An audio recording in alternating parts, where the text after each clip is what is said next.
বন্ধুরা, শুভ দুপুর সকলকে। আজকে আমাদের একটা স্পেশাল মেনু রান্না হচ্ছে, সেটা হচ্ছে আলু দিয়ে মটর পনির। তো চলো তোমাদের সাথে একটু মটর পনিরটা কিভাবে বানাচ্ছি সেটা শেয়ার করা যাক।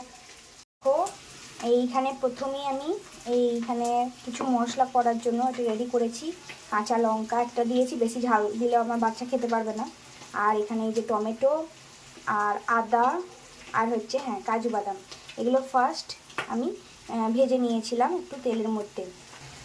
দেন আমি পনিরগুলোকে একটু লাল লাল করে ভেজে নিয়েছি। এই যে মটরগুলো ছাড়িয়ে জলে ভিজিয়ে রেখেছি। আর এইটা পেস্ট হবে মশলা।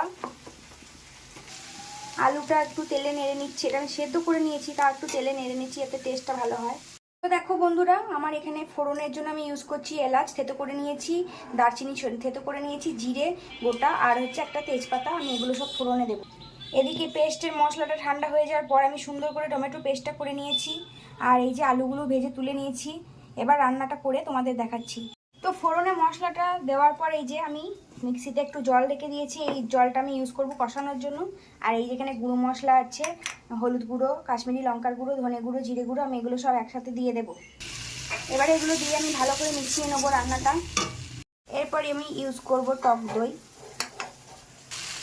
দইটা দেওয়ার পর কিছুক্ষণ কষিয়ে নিয়ে আমি এবার মিক্সি ধোয়া জলটা দিয়ে তেল ছাড়া পর্যন্ত ভালো করে রান্নাটা কষিয়ে নেব।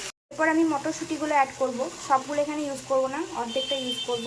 এখানে কিন্তু মটরশুঁটিটা আমি কাঁচাই ইউজ করেছি। তো আমি এটাকে ভালো করে মশলার সাথে ভালো করে কষিয়ে নেব। আর এখানে বাকি যে জলটুকু ছিল আমি সব জলটাই দিয়ে দেবো।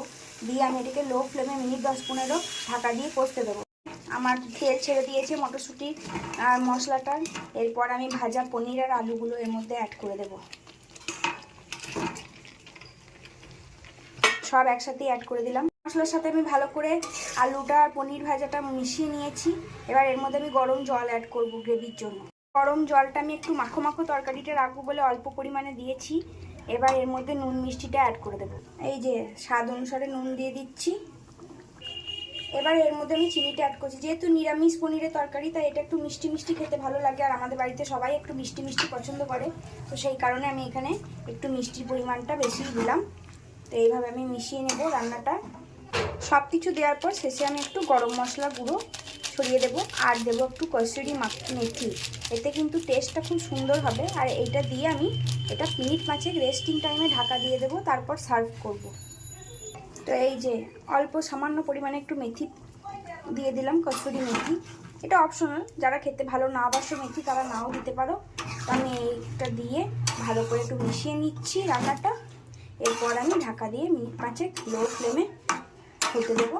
তারপরে আমার রান্না কমপ্লিট। এটা ভাত, রুটি, পরোটা, লুচি যার সাথে খুশি খেতে পারো, খুব ভালো লাগবে। আর সত্যি খেতে খুব টেস্টি হয়। তো এই যে আমার ফাইনাল লুক তরকারির।